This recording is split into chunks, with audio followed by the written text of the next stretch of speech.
जो रोज की रूटीन है ये कब आपके जीवन के लिए घातक बन जाएगी, ये आपको समझ में ही नहीं आता है। प्लान को या किसी भी योजना को या किसी भी नैरेटिव को सेट करने के लिए वो है सोशल मीडिया। कई जो बेचारे बस ड्राइवर्स हैं, कंडक्टर्स हैं, ये अपना एक रूटीन हेल्थ चेकअप भी नहीं करा पाते हैं। दिक्कतें तो बहुत सारी है, लेकिन ट्रैफिक रूल का तो पालन करना ही पड़ता है। दुर्ग जिले में ट्रैफिक मंथ शुरू हो चुका है। जागरूकता अभियान 1 तारीख से लगातार शुरू हो चुकी है और हर दिन अलग अलग एक्टिविटी हो रही है। और आज यहाँ पर ई रिक्शा वालों का यूनिकोड बनाया जा रहा है। यूनिकोड ताकि उस ई रिक्शा वाले की पूरी जानकारी हो, कभी ऐसी घटना दुर्घटना हो तो उसकी पहचान के लिए पुलिस को मशक्कत ना करना पड़े। इसके अलावा बहुत कुछ इस ट्रैफिक मंथ में है। हमारे साथ एडिशनल एसपी जुड़े ऋचा जी। ऋचा जी, क्या कुछ खास है इस बार मंथ में और क्या क्रिएटिव करने जा रही है ट्रैफिक पुलिस इस बार?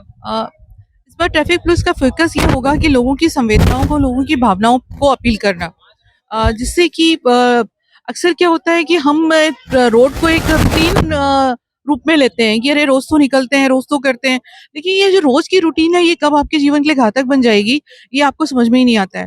तो इस तरह जो है लोगों का ध्यान आकर्षित करना, उनकी संवेदना को, उनकी अनुभूतियों को जागृत करना कि कम से कम वो बहुत कुछ है जीवन में करने के लिए, कम से कम रोड दुर्घटना में सिर्फ अपनी एक छोटी-सी लापरवाही से ना अपनी जान खतरे में डालें, ना दूसरों की जान को खतरे में डालें।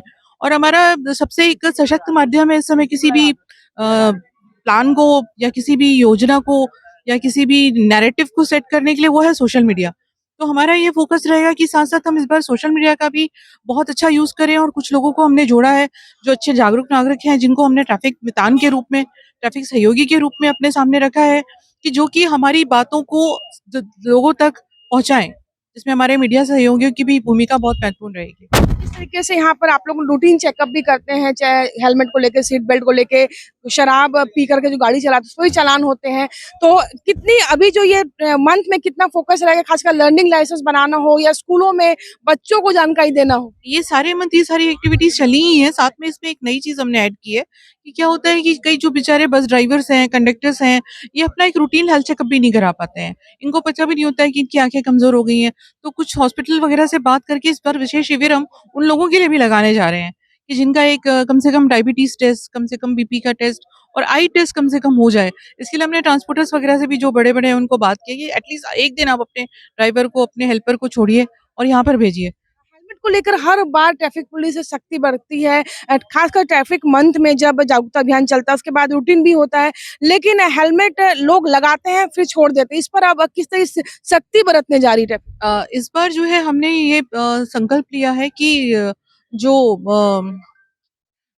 अपना सेंट्रल एवेन्यू, फॉरेस्ट एवेन्यू और हाईवे रोड है, एटलीस्ट इतना हम इसमें समझाइश के थ्रू और कार्रवाई के थ्रू कम से कम इसको हेलमेट जोन बना सके। इस पे हमारा पेश होगा। और देखिए ये यूनिकोड नंबर है जो ये ई रिक्शा में चिपकाए जा रहे हैं और यूनिकोड एक तरह का एक पहचान है कि इसमें सारी जानकारी है कि 101 नंबर अगर ऑटो का है तो वो इसकी जानकारी पूरी ट्रैफिक पुलिस के पास रहेगी, ताकि कभी कोई ऐसे हादसे या कोई दुर्घटना होती है तो इस कोड के जरिए उस वाहन चालक की पूरी जानकारी पुलिस के पास सामने आ जाएगी। हमारे साथ कुछ ऑटो चालक भी हैं, ई रिक्शा चलाते हैं और ये महिला है। और हमारे शहर में अब हर फील्ड में तो महिलाएं दिखती हैं, लेकिन अब इस फील्ड में भी महिला आ चुकी है। छाया जी साथ में। छाया जी, कब से चला रही हैं आप ई-रिक्शा? 2.5 साल से। 2.5 साल से चला रही, तो किस तरीके के आप ट्रैफिक रूल्स का पालन करती हैं और क्या-क्या दिक्कतें आती हैं आप लोगों को इसमें? दिक्कतें तो बहुत सारी है, लेकिन ट्रैफिक रूल का तो पालन करना ही पड़ता है। जैसा है वैसे ही करती हूँ। आप कितनी महिलाएं हैं आप लोगों के संग में?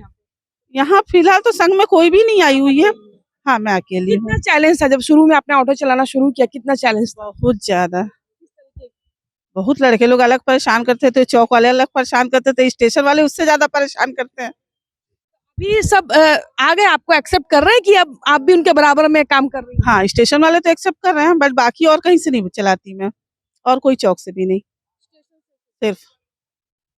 ये चैलेंज बहुत होते हैं और जिस तरीके से छाया यहाँ पे इकलौती ई रिक्शा चालक है महिला होने के नाते, तो एक अपील तो जरूर बनती है कि हमारे जो ई रिक्शा ऑटो भाई हैं जो चलाते हैं, कि वो भी अपनी ये बहन है और अपने घर की जिम्मेदारियों को निभाते हुए ये काम कर रही है, तो कहीं ना कहीं उनका भी सहयोग जरूरी है। ये उनके ड्राइवर पहुंचे हुए हैं। जिस तरीके से यहाँ पर ये ट्रैफिक मंथ के दौरान ये पूरा अभियान चलाया जा रहा है। रोजाना यहाँ पर ट्रैफिक टावर में कई कार्यक्रम भी हो रहे हैं। स्कूली बच्चों के लिए अलग कार्यक्रम है, कॉलेज के बच्चों के लिए अलग कार्यक्रम है, यूथ के लिए अलग है। और जिसे ट्रैफिक मितान बनाने की बात कही गई है कि पहली बार यहाँ पर ट्रैफिक मितान बनाए जा रहे हैं जो ट्रैफिक अवेयरनेस को लेकर के काम करेंगे, शहर में जागरूकता अभियान चलाएंगे। क्योंकि पुलिस की अपनी एक लिमिटेशन होती है, पुलिस अपना काम भी करती है, रूटीन उनकी ड्यूटी भी होती है, वीआईपी ड्यूटीज भी होती है। लेकिन इसी बीच अगर ट्रैफिक मितान बनते हैं तो मितान वो काम करते हैं कि जो एक सहयोगी के रूप में पुलिस के साथ में